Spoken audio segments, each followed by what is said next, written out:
You know that sound a spear gun makes underwater? That dull, muffled thud. It sounds a whole lot louder in a quiet cul-de-sac. At 3 a.m. Meet Elias. To his neighbors, he was the guy who sold insurance.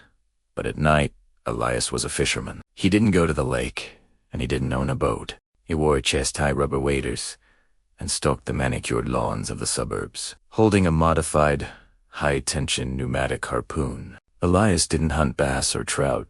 He hunted land sharks and carpet seals, or, as you and I would call them, Fluffy and Fido.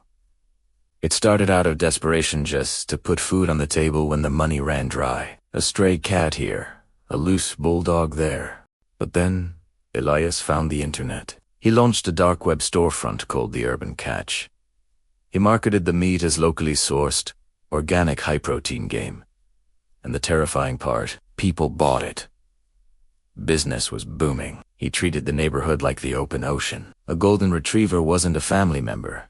It was a 50-pound catch worth $300. He became a ghost. Police reports piled up about missing pets, but no one was looking for a guy in fishing gear, hiding in plain sight. But greed is a funny thing. The streets started getting empty. People were keeping their pets inside. Elias had orders to fill, and the supply was drying up. He needed a hatchery. He needed the mother lode. So, last Tuesday, Elias cut the chain-link fence of the county animal shelter. To him, it wasn't a jail for dogs. It was a barrel full of fish. He crept into the kennel block, the smell of bleach and wet fur hitting him.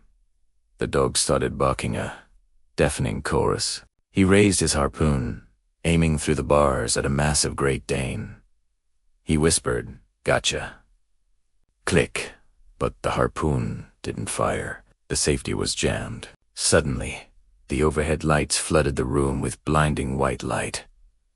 "Drop the weapon." Elias spun around. He wasn't alone with the animals. 3 officers stood at the door, guns drawn. But the kicker? The shelter manager was standing right behind them, holding a tranquilizer rifle used for escaped bears. Elias, the great suburban fisherman, ended up netted on the cold concrete floor, curled up right next to the cages. Just another stray waiting to be processed.